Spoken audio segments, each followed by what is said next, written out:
नाज़रीन, पाकिस्तान तहरीक इंसाफ ने खैबर पख्तूनख्वा में तो उनकी हुकूमत है, तो वहां बहुत बड़ी बड़ी रैलियां होनी थी।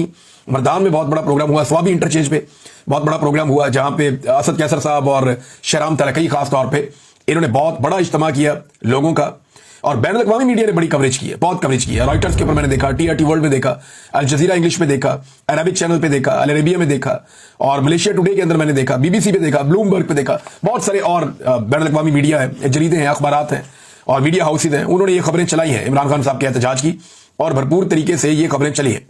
गिरफ्तारियां भी हुई पाकिस्तान तहरीक इंसाफ की, और बड़े पैमाने पर हुई।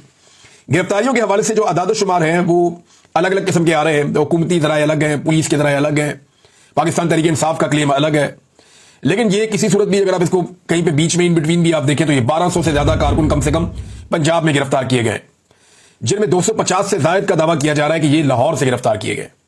तो इतने बड़े पैमाने पर गिरफ्तारियां तो कभी, यानी जितने बंदे PTI के गिरफ्तार हो गए, इतने बंदे तो आजकल PMLN के जलसे में नहीं होते।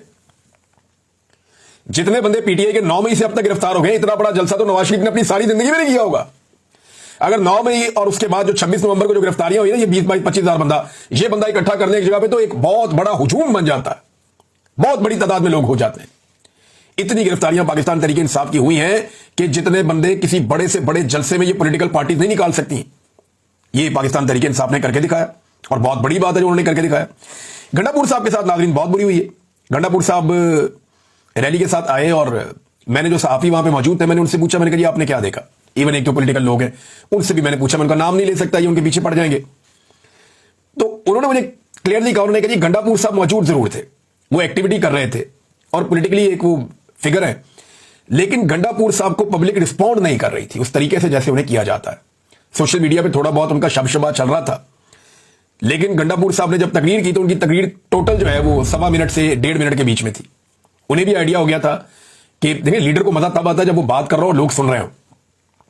साउंड सिस्टम था उनके पास, अगर सामने 10-20 हजार लोग खड़े हो जाते तो वो उनसे बात कर सकते थे, लेकिन लोग गंडापुर के कंटेनर के इर्द गिर्द आए, उनकी दिलचस्पी गंडापुर में से खत्म हो गई थी।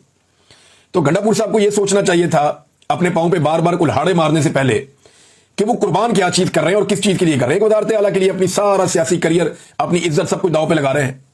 लोगों में एक बहुत बड़ी क्रेडिबिलिटी थी कि इस आदमी की ब्रेक उस जगह पे आके लगती है जहां इमरान खान साहब बुलाते हैं। ये हमेशा इमरान खान की आवाज पे लब्बैक कहता है, हमेशा पहुंचता है और जबरदस्त एहतजाज करता है, और बड़ी अच्छी टीमें लेकर आता है। तो आज उन्हीं टीमों की गंडापुर साहब की तरफ लगता है तवज्जो नहीं थी। वो आए, उन्होंने तकरीर की 1.25 मिनट की, 1.5 मिनट की, वो भी कोई खास बात उन्होंने नहीं की, कोई ऐसी बात नहीं की जो काबिल जिक्र हो मैं आपको यहां पढ़ के सुनाऊं।